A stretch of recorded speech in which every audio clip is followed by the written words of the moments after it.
तो छोटे शेयर ऊंची छलांग में सर हम देख रहे हैं कि आज एक फ्यूजन फाइनेंस, जिसे हम फ्यूजन माइक्रो फाइनेंस के नाम से पहले जानते थे, ये शेयर हम देख रहे हैं कि शुरुआत तो इसकी मजबूती के साथ देखने को मिली थी, लेकिन हायर लेवल्स पे कुछ वैसा ही हाल देखने को मिला जैसा निफ्टी का चार्ट है।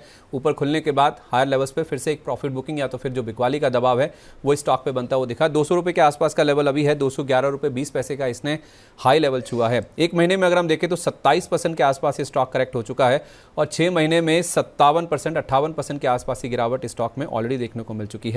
न्यूज़ फ्लो का इंपैक्ट है जिस वजह से स्टॉक करेक्ट होता हुआ दिखा है, क्योंकि छोटा टिकट साइज है तो बहुत सारे लोगों का इस पे ध्यान आता है कि इतने करेक्शन के बाद क्या इसे खरीद लेना चाहिए।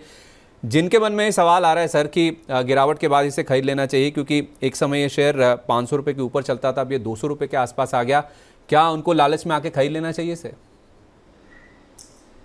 तो संदीप जी आप देखिए कि ये जो शेयर था 15 नवंबर 2022 को लिस्टेड हुआ था कुछ 360 के आसपास में, और वो एक लो था जो इसने एक ब्रेक किया और उसके बाद में फिर इसमें गिरावट है। डेली चार्ट में भी अगर आप देखेंगे इसने जो हाई बनाया था 1 अगस्त 2023 को लगभग 691 के आसपास का वो, और वहाँ से अगर आप इसका लो पकड़ेंगे 530, ये एक बैंड में ही ट्रेड कर रहा था and that range was started from 31st of July 2023 till level of 16th of Feb 2024। वो जैसे वो एक एक ब्रेक होता गया आपने इसमें बिक वाली देखी। That is one point. Second point, daily chart में अगर आप देखेंगे lower top lower bottom formation में ट्रेड कर रहा है, again giving a negative trend. जो इंपॉर्टेंट मूविंग एवरेजेस होते हैं जिसको आप देख के बोल सकते हैं कि आप एक स्टॉप लॉस लगा सकते हैं, अगर वो ट्रेंड अगर वो टिल्ट अप डाउनवर्ड्स की तरफ है तो वो एक और इम्पैक्ट दे रहा है कि ट्रेंड नेगेटिव है। आज के भी सत्र में अगर आप देखेंगे 200 रुपये के आसपास का इसका लो था, और अगर 50 वीक लो की बात करें तो 199 के आसपास। तो मेरा ऐसा सुझाव है, ऐसा मेरा मानना है कि हाल फिलहाल में अवॉइड ही करके चलें। स्टॉक्स में उतनी मजबूती नहीं है। हाँ, रही बात ये कि सपोर्ट कहाँ मिल सकता है, कहाँ आप बाइंग करें, तो फर्स्ट ऑफ ऑल टेक्निकल के लिहाज से तो आप अवॉइड करने की सलाह है। फिर भी अगर आपको बाइंग करनी है तो फिर मैं यही कहूँगा कि 140 के अगर आसपास मिलता है तब आप बाइंग करें, और वहाँ पर भी आप स्ट्रिक्ट स्टॉप लॉस लगा के चलें 120 रुपये का।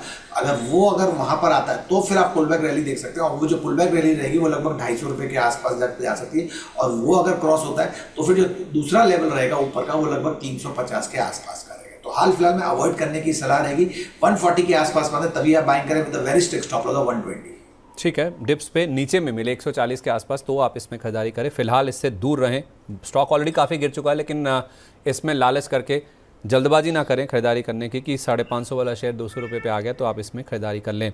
वोडाफोन आइडिया कल इसने सर अपना 52 वीक लो भी टच किया था, आज भी 8 रुपये 47 पैसे का लो बनाया है, 8 रुपये 42 पैसे तक कल गिर गया था, ऑलमोस्ट अपने 52 वीक लो के आसपास ही कारोबार कर रहा है। वोडाफोन आइडिया में भी बहुत सारे लोग हैं जो कि फंसे हुए हैं, जिन्होंने पहले भी लिया हुआ था, कई लोगों ने 11 रुपये इनका जो FPO आया था वहाँ पर भी सब्सक्राइब किया था। उनके लिए क्या राय है, और जो फ्रेश खरीदारी के मूड में जिन्होंने 19 रुपये का हाई देखा है उनके लिए भी राय दीजिए सर। तो देखिए, सबसे पहले मैं यही सलाह दूंगा कि अगर आपको टेलीकॉम में ट्रेड करना है तो 2 ही स्टॉक में आप ध्यान रखिए लीडर्स के बताओ, that is number 1 Bharti, second is Jio. Vodafone Idea की मैं बात करूं तो आप ये मान के चले, जैसे कि आपने कहा कि आज के सत्र में जो लो है वो लगभग 8 रुपये 47 पैसे का और 8 रुपये 42 पैसे का 52 वीक लो है। ओवरऑल ट्रेंड तो नेगेटिव है। Daily chart same pattern formation अगर आप नोटिस करेंगे, नीचे में मल्टीपल सपोर्ट था 11 रुपये 80 पैसे का, वहाँ से इसमें उछाल आता था और वो लगभग आप देखते थे 18 रुपया 19 रुपये के आसपास तक जाता था। 11 रुपया 60 पैसा या जो 68 पैसे का जो लो था वो ब्रेक हुआ, और उसके बाद में इसमें कंटिन्यूस बिकवाली चालू हुई। अब इमीडिएटली जो सपोर्ट है नीचे की तरफ में वो 6 रुपये 90 पैसे के आसपास में जाता है, जहाँ पर आप देखेंगे कि जहाँ पर एक बाइंग आपको देखने को मिल सकती है। तो पहली सलाह, फ्रेश बाइंग अवॉइड करें। कहाँ बाइंग करनी है, वो बाइंग करनी है आपको 6 रुपये 90 पैसे से लेकर 7 रुपये 40 पैसे के बीच में अगर आता है तो आप बाइंग करें, और उधर भी आप स्ट्रिक्ट स्टॉप लॉस जरूर लगा के चलें 6 रुपये का। That is 1 point. Pull back rally जो आएगी वो आपको 9 रुपया 36 पैसा और दूसरा 11 रुपया जो 68 पैसे का हाई है वो वहाँ तक जा सकती है। जिन्होंने बाइंग कर रखी है उनके लिए तो फिर एक ही सलाह रहेगी कि आप अपना लॉस बुक करें, और जैसे कि मैंने कहा कि स्टिक टुवर्ड्स द लीडर। आप सेक्टर्स निकालिए, सेक्टर में लीडर्स निकालिए, वहीं पर ही आप बाइंग करें। ये लीडर नहीं है तो हाल फिलहाल में उनके लिए तो यही सलाह है कि आप एग्जिट कर लें, अपना लॉस बुक करें, और अगर जो लेवल सुझाव किए तो उस लेवल पे मिलता तभी आप बाइंग करें। चलिए, तो बुक कर लें लॉस, लीडर के साथ रहिए, भारती एयरटेल, जियो के साथ जाएं, ये आपके लिए शायद बेहतर रणनीति हो सकती है। कुछ और भी स्टॉक्स हैं इस सेगमेंट में जिसे हम डिस्कस करेंगे, लेकिन उससे पहले बहुत सारे दर्शक हैं अपने सवाल हमारे साथ शेयर कर रहे हैं। सबसे पहला सवाल हमें रितु शर्मा जी ने भेजा है। वो कह रही है, नमस्कार सर, मनी 9 प्रोग्राम डेली देखते हैं सर, अच्छा प्रोग्राम है। और उनके पास 2 शेयर हैं सर। एक तो जीएमआर इंफ्रा है, आप इनके चार्ट देख लीजिए। दूसरा पीएनबी हाउसिंग है। मैं उनका सवाल पढ़ देता हूँ पहले। जीएमआर इंफ्रा उनके पास 200 शेयर हैं, 92 रुपये 18 पैसे का उनका बाइंग का प्राइस है। और पीएनबी हाउसिंग के भी 100 शेयर हैं, 128 रुपये 96 पैसे इन्होंने अपना प्राइस बताया है। तो पीएनबी हाउसिंग में आई थिंक कोई टाइपो एरर है जो उन्होंने ये प्राइस बताया है। लॉन्ग टर्म का व्यू जानना चाह रही हैं वो, और एडवाइस मांग रही हैं जीएमआर इंफ्रा और पीएनबी हाउसिंग पे सर। जीएमआर किस भाव पे लिया है संदीप जी? सिर्फ मुझे 200 शेयर उन्होंने बताया सर अपने 92 रुपये 18 पैसे पर। ठीक है, तो पहली सलाह तो ये रहेगी इस समय पार्शियल प्रॉफिट बुक जरूर करें, क्योंकि ट्रेंड नेगेटिव है। और अगर आप देखेंगे कि जो इसने 52 वीक हाई बनाया था 29 जुलाई 2024 को, वो लगभग 103 रुपए का था। वहां से बिकवाली आप देख रहे हैं, बिकवाली देखने को मिल रही है। Daily chart as well as weekly. Daily chart में तो लॉन्गर टर्म मूविंग एवरेज के आसपास में वो किस कर रहा है, हो सकता है उसको नीचे भी ब्रेक कर दे। और अगर हम वीकली चार्ट देखें तो मीडियम टर्म मूविंग एवरेज के आसपास में ही आ गया।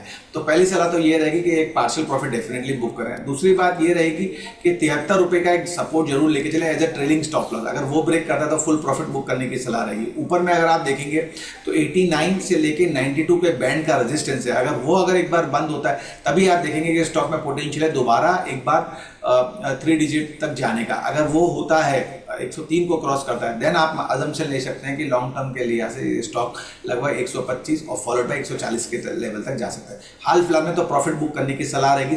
73 रुपए का एक ट्रेलिंग स्टॉप जरूर लेके जाए। पीएनबी हाउसिंग में मैं ये मान के चलता हूँ कि ओवरऑल अगर हम ट्रेंड को देखें चार्ट को, तो उतना मजबूत नहीं है, लेकिन ये एक सपोर्ट के आसपास में आया है। 909 रुपए के आसपास में आया है। तो मेरी पहली तो सलाह ये रहेगी इसके लिए, मैं अजम्पशन कर रहा हूँ कि इनके पास में है या फ्रेश किसी को बाइंग भी करनी है। 840 850 के आसपास में आता है तो वहां पर एक बार आप बाइंग कर सकते हैं। 790 रुपए का एक स्ट्रिक्ट स्टॉप लॉस लेके।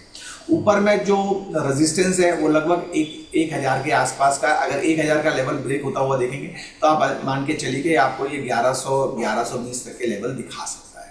तो 840 या उसके नीचे आता तभी आप बाइंग करें। रही बात ये, जैसे कि अगर इन्हें उस लेवल पे बाइंग कर रखा है तो फिर 790 का एक स्ट्रिक्ट स्टॉप लॉस जरूर बना के चलें और होल्ड ऑन की ही सलाह रहेगी।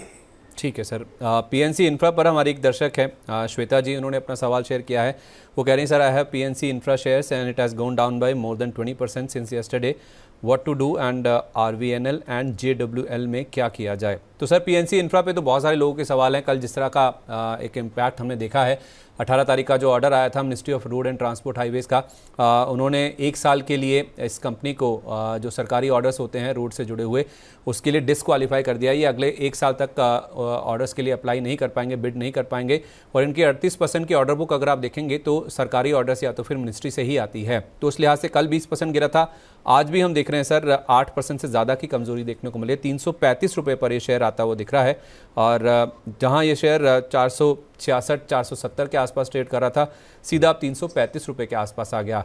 बहुत सारे लोग वेट कर रहे होंगे सर ये 20% का फॉल देख के, आज का 8% फॉल देख के, जिनके पास नहीं है वो सोच रहे होंगे ले लें। उनके लिए भी राय दीजिए और जिनके पास रखा हुआ है उनको तो राय दे दीजिए। देखिए, अगर लॉन्ग टर्म व्यू है तो मैं यही कहूँगा कि बने रहिए। मेरा ऐसा मत है कि ये जो 336 के आसपास में आया है, क्योंकि अगर आप देखेंगे 305 से लेकर 330 का बैंड एक सपोर्ट बैंड है, वहाँ से इसमें पुल बैक देखने को मिला था। और लास्ट टाइम भी अगर आप देखेंगे 13 नवंबर 2023 को वही लो था, वहाँ से इसमें उछाल लिया था, लगभग 574 के आसपास का 50 वीक हाई बनाया था। तो मेरा ऐसा पहला मत है कि बने रहिए लॉन्ग टर्म के लिए ऐसे। और मैं अजम्पशन कर रहा हूँ लॉन्ग टर्म मतलब 1 year plus point of view से। दूसरा, स्टॉप लॉस जरूर कहूँगा, क्योंकि सिंस स्टॉप लॉस बगैर मैं काम नहीं करवाता अपने क्लाइंट्स को। एंड इवन टीवी चैनल्स पर भी मेरा यही रहता है कि स्टॉप लॉस जरूर लगाए, सेव योर कैपिटल। नीचे में सपोर्ट जो है वो आपका लगभग 270 के आसपास का आ रहा है, तो 270 का स्टॉप लॉस लेके चल सकते हैं। 300 से 310 के आसपास में अगर मिलता तो आप बाइंग करें।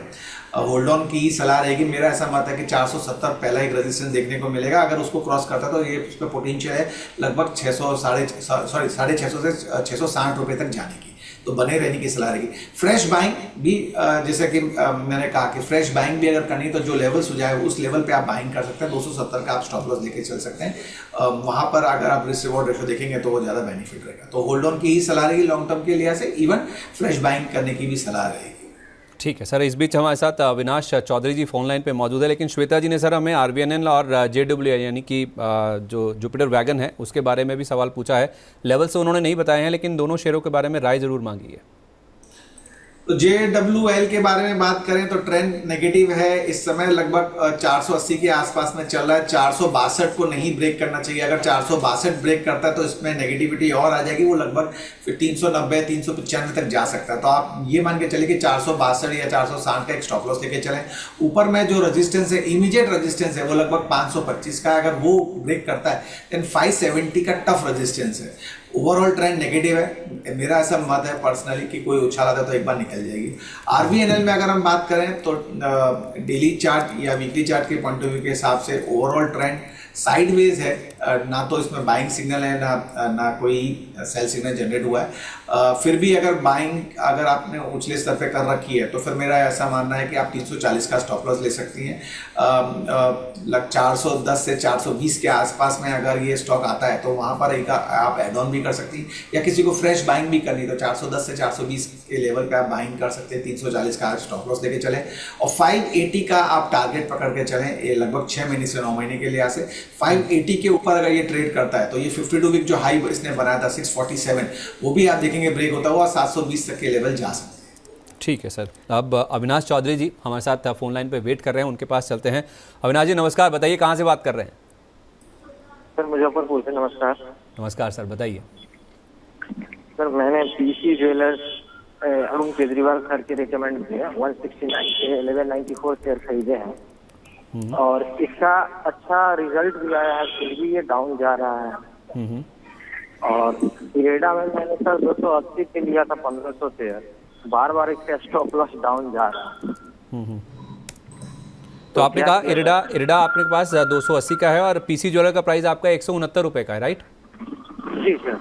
ठीक है, और भी कोई शेयर है? 2 शेयर हैं? यही है सर। और ये क्या कहते हैं, अभी ओला इलेक्ट्रिक में फ्रेश बाइंग करना चाहते हैं तो लेवल्स क्या होने चाहिए?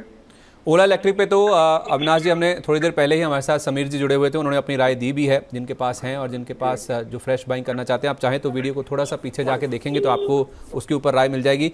जहाँ तक PC ज्वेलर की बात है और इरेडा की बात है तो मैं ब्रजेश जी हमारे साथ मौजूद है, उनसे बातचीत कर लेते हैं। इनफैक्ट वसीम जैदी जी इन्होंने अपना सवाल हमारे साथ हमारे YouTube पेज पे शेयर किया है। ये कह रहे हैं कि गुड मॉर्निंग सर, मैं कतर में हूँ।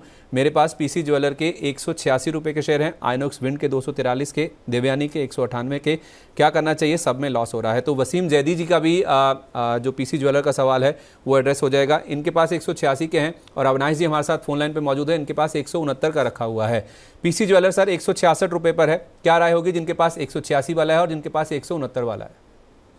देखिए संदीप जी, 5 जून को लो था इसका लगभग 44 रुपये PC ज्वेलर का, 2024 की बात है। वहां से आप देखेंगे एक पैराबोलिक कर्व फॉर्मेशन हुआ जो कि इसने एक टॉप बनाया लगभग 187 रुपीज़ का, वो 50 रुपये का था 1 अक्टूबर को। उसके बाद में फिर इसमें एक प्रॉफिट बुकिंग आई, लो बनाया इसने 8 अक्टूबर को 143 का। उसका फिर इसने रीटेस्ट किया 186 187 के आसपास में। तो आप ये मान के चलिए 187 इस समय एक टफ रेजिस्टेंस है, वो क्रॉस होता हुआ नहीं दिख रहा है। इस समय प्रॉफिट बुकिंग है। फ्रेश बाइंग की सलाह मैं नहीं दूंगा, लेकिन मैं ये जरूर कहूँगा एक स्टॉप लॉस जरूर सुझाऊंगा। जिन्होंने ले रखा है आप 150 रुपये का एक स्टॉप लॉस लेके चलें। अगर वो ब्रेक होता है तो फिर आप अजम्पशन कर सकते हैं कि स्टॉक 3 डिजिट तक भी नीचे में जा सकता है, लगभग आप 100 रुपये या 98 रुपीज़ तक जा सकता है। तो 150 का एक स्टॉप लॉस लेके चलें, फ्रेश बाइंग अवॉइड करें। किसी को बाइंग ही करनी है तो फिर आप जैसे कि मैंने कहा कि 100 रुपीज़ के नीचे तक ये जा सकता है, वहाँ पर आपकी बाइंग बनती है और वहाँ पर आपका स्टॉप लॉस 80 रुपये का लगेगा और फिर ऊपर में टारगेट 150 का रहेगा। तो 150 is a tough resistance and very important point for PC jeweller to keep in mind. IREDA की बात करें, इरेडा अगर आप देखेंगे lower top lower bottom formation में ये ट्रेड हो रहा है, इस समय 204 है। अगर हम इसका 14 मार्च का लोज देखें, वहाँ से जो रैली पकड़ी 121 की, इसने हाई बनाया उसके बाद में 310 का, और उसके बाद में फिर इसमें lower top lower bottom formation में ये ट्रेड हो रहा है। तो इमीडिएटली सलाह ये रहेगी कि 190 का एक स्टॉप लॉस लेके चलें। अगर वो ब्रेक होता है तो फिर आप ये स्टॉक ड्रिफ्ट होता हुआ देखेंगे, लगभग 165 या 145 तक भी जा सकता है। तो 190 is a tough point, is a important point to keep in mind as a stop loss. ऊपर मैं रेजिस्टेंस की बात मैं कहूँ तो फिर ये 240 के ऊपर इसको बंद होना बहुत जरूरी है। अगर ये 240 के ऊपर बंद होता है तो फिर आप अजम्पशन कर सकते हैं कि 270 तक के लेवल दिखा सकता है। हाल फिलहाल में ट्रेंड वीक है, मेरे को लगता है कि 190 एक स्टॉप लॉस जरूर लगा के चलें और उसको जरूर ध्यान में रखें। परफेक्ट सर, तो ठीक है, ये तो अविनाश जी के दोनों स्टॉक्स के ऊपर आपने राय दे दी। वसीम जी का सवाल सर पीसी ज्वेलर के साथ साथ आइनॉक्स विंड पे भी था। आइनॉक्स विंड इनके पास 243 के हैं, देवयानी इंटरनेशनल 198 का लिया हुआ है। इन दोनों स्टॉक्स में भी इनको लॉस हो रहा है, पीसी ज्वेलर में तो लॉस हो ही रहा था। आइनॉक्स विंड और देवयानी इंटरनेशनल पे भी अपनी राय दे दीजिए।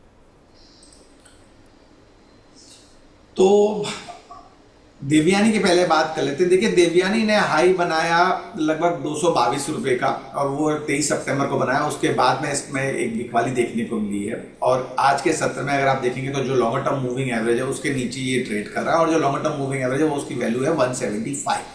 अगर 175 के नीचे ये ब्रेक होता है या बंद होता है, बंद इज मोर इम्पोर्टेंट, अगर बंद होता है तो आप अजम्पशन करें कि एक माइनर सपोर्ट 160 का मिलेगा और उसके बाद में फिर ये स्टॉक 140 से लेकर 153 तक नीचे में जा सकता है। तो 174 का एक स्टॉप लॉस जरूर लेके चले ऑन अ क्लोजिंग बेसिस। अगर वो बंद होता है तो बेटर टू एग्जिट। जैसे कि मैंने कहा 143 153 के बैंड में एक सपोर्ट है, वो वहाँ तक नीचे में ड्रिफ्ट होगा और लॉस बढ़ने की संभावना रही है। और स्टॉक्स में अगर हम देखें trend wise and even oscillator front या स्ट्रेंथ वाइज इस समय वीक है। रही बात आइनॉक्स की, तो आइनॉक्स ट्रेंड साइडवेज में ट्रेड कर रहा है लेकिन मीडियम टर्म मूविंग एवरेज के नीचे इस समय ट्रेड हो रहा है 210 के आसपास में। इसका जो इंपॉर्टेंट लेवल है ऊपर में, आप देखिए कि लास्ट एक डेढ़ हफ्ते से लगभग 230 के आसपास में इसको सप्लाई जोन मिल रही है। तो 230 इज इंपॉर्टेंट लेवल, उसके ऊपर बंद होना बहुत जरूरी है। अगर उसके ऊपर बंद होता है तो इसका जो 52 की गाड़ी है उसको रीटेस्ट करेगा, हो सकता है उसको ब्रेक भी करे। नीचे में अगर हम देखें तो 190 का एक सपोर्ट है, अगर 190 ब्रेक होगा तो आप मान के चलिए कि फिर ये स्टॉक 150 155 तक भी जा सकता है। तो 190 का लेवल आप स्टॉप लॉस लेके चल सकते हैं। 230 का एक लेवल है ऊपर में, तो मेरी सलाह तो यही रहेगी इनके लिए कि 190 का स्टॉप लॉस लेके चले, अगर ब्रेक होता है तो निकल जाए। और 230 के आसपास में अगर आप कॉस्ट टू कॉस्ट है या फिर आप लॉस है तो आप माइनर लॉस बुक करके निकल जाइए। चलिए ठीक है सर, छोटे शेयर ऊंची छलांग में सर एक स्टॉक 2-3 स्टॉक मैं और आपसे डिस्कस करना चाह रहा हूं क्योंकि आप टेक्निकल्स फॉलो करते हैं। तो छोटे शेयरों में जो रिटेल निवेशक होते हैं उनका रुझान बहुत ज़्यादा होता है, तो फंस ना जाएं या फिर गलत ट्रेड ना ले लें, इसलिए ये स्टॉक डिस्कस करना ज़रूरी है। एक तो सर पंजाब कम्युनिकेशन, आप अपने चार्ट रेडी कर लीजिए। दूसरा है श्याम टेलीकॉम, क्योंकि हमने वोडाफोन आइडिया डिस्कस किया, आपने कहा कि लीडर के साथ रहना चाहिए। श्याम टेलीकॉम में काफ़ी अच्छा रुझान बन रहा है। और तीसरा नाम है Shri Digvijay cement. Cement space में बहुत एक्टिविटी होती हुई नजर आ रही है। कल अल्ट्राटेक के नंबर्स आए थे और इनफैक्ट आप देखेंगे तो सेक्टर में जिस तरह से कंसोलिडेशन हो रहा है, जो बड़े प्लेयर्स हैं अपनी पोजीशन को और मजबूत करने की कोशिश कर रहे हैं, तो सीमेंट में भी काफ़ी एक्टिविटी बढ़ती हुई दिख रही है। तो पंजाब कम्युनिकेशन, श्याम टेलीकॉम और श्री दिग्विजय सीमेंट, इन तीनों स्टॉक्स पे अपनी राय दीजिए सर, खास तौर पे रिटेल निवेशकों को कि वो फंस ना जाएं। तो एक एक स्टॉक लेके चलते हैं संदीप जी। Please sir. पहला जो स्टॉक कहा आपने पंजाब कम्युनिकेशन, उसको ले लेते हैं हम। तो देखिए पंजाब कम्युनिकेशन की अगर हम बात करें, स्टॉक जो है वो एक अगर हम डेली चार्ट देखें तो इसका जो ट्रेंड है वो एक है बेस फॉर्मेशन करता है, उसके बाद स्पाइक मारता है, उसके बाद में नीचे आता है, फिर एक बेस फॉर्मेशन करता है, उसके बाद में ऊपर जाता है। अगर आप ये देखेंगे तो इसका जो पैटर्न है वो लगभग 16 मार्च 2023 से ये इसी फॉर्मेशन में ये ट्रेड कर रहा है। इस समय अगर आप देखेंगे जो इसने एक हाई बनाया था 27 जून के आसपास में, लगभग 77 रुपए के आसपास का इसका हाई था, उसके बाद में इसमें गिरावट देखने को मिली है और इस समय ये एक सपोर्ट लेवल पे है। 45 रुपीज से 49 के बैंड का एक अच्छा सपोर्ट है। तो मैं यही कहूंगा कि 45 का एक क्लोजिंग बेसिस का एक स्ट्रिक्ट स्टॉप लॉस जरूर लेके चलें, क्योंकि वो उसका वहां पर ही एक बेस फॉर्मेशन हुआ था, पिछला स्विंग जो लोस थे वो वहीं पर ही बने थे। तो 45 का एक स्ट्रिक्ट स्टॉप लॉस लेके चलें। किसी को फ्रेश बाइंग करनी है तो 49 के आसपास में आता है तो आप वहां पर बाइंग कर सकते हैं। ऊपर में जो लेवल जो देखने लायक है वो है 65 से 70 के बैंड का एक रेजिस्टेंस है। अगर ये 65 से 70 के बैंड के लेवल को अगर ये क्रॉस करता है तो फिर इसमें एक पोटेंशियल है जो कि ये स्टॉक को दोबारा जो उसका 50 रुपये का उसको ब्रेक होकर और ये ऊपर में लगभग 90 रुपये तक जा सकता है। लेकिन जो इंपॉर्टेंट लेवल है वो है 45 का स्ट्रिक्ट स्टॉप लॉस, तो आप वो ले सकते हैं। पंजाब कम्युनिकेशन के बाद में दूसरा स्टॉक आपने कौन सा बताया मेरे को? सर इसमें एक श्री दिग्विजय सीमेंट है और एक श्याम टेलीकॉम है। श्री दिग्विजय सीमेंट की अगर हम बात करते हैं तो lower top lower bottom formation में ये ट्रेड हो रहा है, और जो इंपॉर्टेंट मूविंग एवरेज होते हैं लॉन्ग टर्म और मीडियम टर्म उनके नीचे ये ट्रेड हो रहा है। मेरा ऐसा मत है कि स्टॉक जब तक 105 रुपए के ऊपर क्लोजिंग बेसिस नहीं देगा तब तक आप इसमें गिरावट देखेंगे, और जो गिरावट है वो लगभग आपको लेके जा सकती है 75 रुपए की। तो मेरा ऐसा मत है श्री दिग्विजय सीमेंट अवॉइड कीजिए। नो डाउट अगर हम देखें जो हमने बुक्स में भी पढ़ा हुआ है कि अक्टूबर नवंबर से सीमेंट में रैली स्टार्ट होती है, जो कि it goes up two month of March and April. अगर सीमेंट में ही रहना है तो फिर भी यही सलाह रहेगी कि आप उस सेक्टर्स का लीडर्स को नजर रखिए। लीडर्स में अगर आप देखेंगे तो अल्ट्राटेक और ग्रासिम सीमेंट आएगा। दूसरा स्टॉक था आपका श्याम टेलीकॉम। तो श्याम टेलीकॉम अगर आप देखेंगे तो स्टॉक एक सर्किट वाला स्टॉक है। आज भी लगभग if I am not mistaken 15 रुपये 80 पैसे के आसपास में 5% का सर्किट है। तो ये स्टॉक को अवॉइड ही करें, सर्किट वाले स्टॉक को। फिर भी अगर एज अ ट्रेडर अगर आपको बाइंग ही करनी है तो मैं यही कहूँगा कि use a strict stop loss of 14 रुपया। और ऊपर में अगर आप देखेंगे कि अगर ये 18 रुपये के ऊपर ये ट्रेड होता है तो आप अजम्पशन कर सकते हैं कि स्टॉक 22 रुपये तक जा सकता है। लेकिन इंपॉर्टेंट लेवल जो टारगेट से ज़्यादा है इंपॉर्टेंट है वो स्टॉप लॉस। तो 14 रुपये का एक स्ट्रिक्ट स्टॉप लॉस जरूर बना के चलें।